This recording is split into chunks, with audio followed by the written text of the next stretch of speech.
On va parler maintenant sport avec vous, Diana, docteur Cadouche. Vous êtes nutritionniste et médecin du sport. Quand on écoute nos patients à qui on conseille de faire de l'activité physique ou du sport, dans nos activités médicales, souvent, une réaction, c'est je ne peux pas faire de sport parce que je suis vite essoufflé. Donc, ils sont démotivés. Alors, est-ce que l'essoufflement, quand on se met à faire de l'activité physique, est-ce que ça témoigne de quelque chose de grave? Et est-ce qu'il faut arrêter d'en faire? Est-ce que c'est justifié d'être essoufflé quand on fait du sport? Alors, déjà par prudence, et le premier message, il est un peu évident, c'est finalement, si vous êtes essoufflé et que cela vous gêne, première chose, vous en parlez à votre médecin, c'est évident. Vous allez vérifier avec lui si ce symptôme, déjà, il est important et si finalement, peut-être qu'il cache une maladie sous-jacente. Ça peut être respiratoire, un asthme, un tabagisme chronique ou une maladie cardiovasculaire si vous avez une fragilité cardiaque. Auquel cas, votre médecin va donc enclencher des examens complémentaires, que ce soit respiratoire ou un test d'effort cardiaque, par exemple. Bon, vous nous faites un peu peur à vous écouter quand on est essoufflé. Moi, je sais pas, mais quand je monte sur un vélo ou un tapis de course, je suis rapidement essoufflé. Exactement. Je me suis jamais posé la question d'aller Voir le médecin. m'inquiéter pour ce cas-là. À vous écouter, il faudrait arrêter le sport et craindre une maladie cardiaque ou des poumons quand on est essoufflé. Alors, je vous rassure à tous, tout le monde qui est essoufflé, peut-être, en activité physique, la plupart du temps, c'est ce qu'on appelle un déconditionnement du cœur. Je m'explique. Je donne souvent cette image à mes patients, c'est-à-dire que le cœur, c'est un muscle.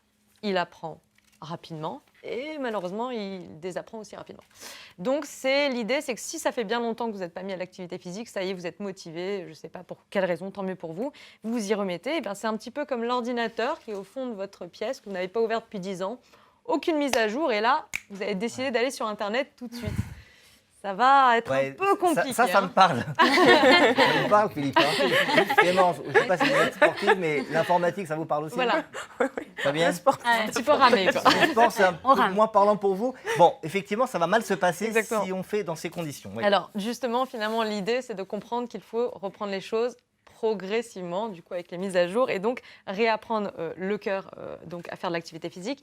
Attention, l'activité physique, ça ne se fait pas n'importe comment, Mais c'est le message clé. Quand on a un surpoids, oui. je reviens là-dessus, bon, c'est normal d'être essoufflé.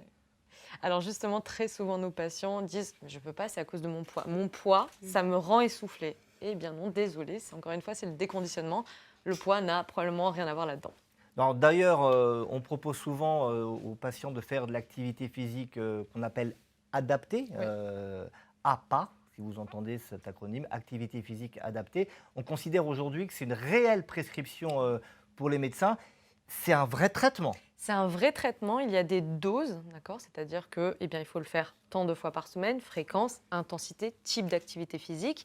Et c'est là où je vais un petit peu avec ça. C'est finalement, si c'est comme un traitement, comme un comprimé, si vous oubliez votre comprimé, vous n'allez pas prendre double fois la dose le lendemain, on est bien d'accord? C'est pareil pour l'activité physique.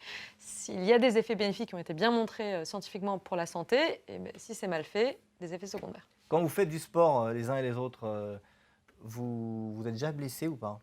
Je pose cette question parce que quand on pose la question à nos patients, très souvent, ceux qui ont voulu se mettre au sport avec toute la bonne volonté du monde, parce que c'est le mois de septembre ou le mois de janvier ou bien le mois d'avril pour préparer l'été, beaucoup se font mal. Petit tour de table autour de soignants. Moi, j'essayais de faire du rameur et là, j'étais pas chaud et je peux dire que j'ai trinqué avec le dos. J'allais le dire finalement, c'est pas les classique, patients, ouais. pas que les Oui, patients. je me suis déjà fait Et justement, c'est important de montrer que les soignants ont les mêmes difficultés. Exactement. Les entorses à la cheville un jour. Entorse à la cheville, et vous, Fabienne? Non, pas d'entorse, mais c'est vrai qu'on a des courbatures très rapidement et ça peut être aussi un frein. On se dit, je ne peux pas refaire demain, j'ai trop mal, ça peut être ça aussi. Donc, activité physique adaptée. Et quand on n'a pas fait de sport depuis longtemps, il faut se faire aider. Alors, en particulier, si on est essoufflé, est-ce qu'il y a un sport à privilégier? Alors déjà, pour les soignants, mais aussi pour les gens qui nous regardent, il est important de savoir que c'est bien maintenant cadré. Il y a un guide qui est sorti par l'HAS, qui date de juillet 2019. Donc on est bien rentré dans la prescription médicale. Ce guide, l'idée, c'est qu'il fait la promotion et en même temps, il aide à voir les recommandations de l'activité physique, surtout en fonction des problèmes de santé. Donc ça va pouvoir aider votre médecin à vous encadrer pour reprendre l'activité physique. On avait déjà parlé de ce sujet, des recommandations d'activité physique adaptée. Je vous recommande de regarder l'émission de PUMS qui est dédiée à cela. Alors justement, il y a, pour rappel, les recommandations de l'activité physique, c'est 150 minutes d'activité à intensité modérée. 2h30, si je fais le petit Voilà. calcul. Regardez l'émission, on explique beaucoup mieux qu'est-ce que c'est finalement l'intensité modérée. Moi, je vais juste vous rappeler quelques règles très simples. La première, c'est vous avez bien compris, je le dis beaucoup, mais on s'y remet progressivement. C'est-à-dire qu'on est content des 10 à 20 minutes par jour qu'on a réussi à caser dans son quotidien. Bravo, on le fait à intensité modérée, c'est très bien. Et on est content parce qu'on est en train de reconditionner votre cœur. J'insiste un petit peu sur les mots. Et puis, surtout, on reprend une activité physique à domicile. C'est-à-dire, c'est comme le pilulier, le comprimé, il n'est pas chez votre pharmacien, il est chez vous. D'accord? Il faut le prendre, c'est pas pour Il votre faut un appareil pharmacien. à la maison, quoi. Exactement, il faut un appareil à la maison. Encore une fois, le vélo elliptique, le vélo semi-allongé, on en avait parlé dans l'ancienne émission. Regardez. Regardez cette émission, donc elle est parfaite. Alors, on parle pas mal, ça fait plusieurs années, hein, d'activité physique intense et courte. Pour les flemmards, vous passez peu de temps à faire l'activité physique et ça serait extrêmement efficace. On voit cela sur les réseaux sociaux. Exactement. Qu'est-ce qu'on en pense? Alors déjà, oui, on a tous envie de ressembler un peu à notre star des réseaux sociaux qui fait du HIIT, de l'intervalle training, du fractionné. On est là, waouh, je vais faire pareil. Eh bien, Toi, désolé. vous êtes abonné à mon compte. Exactement. Alors, c'est quotidien chez vous. Non, mais en l'occurrence, les études le prouvent, désolé. Eh bien, en fait, dans les 3 premiers mois, le reconditionnement cardiovasculaire, eh bien, il est identique que vous fassiez un effort continu à intensité modérée que votre HIIT. Donc, rien ne sert de vous faire mal.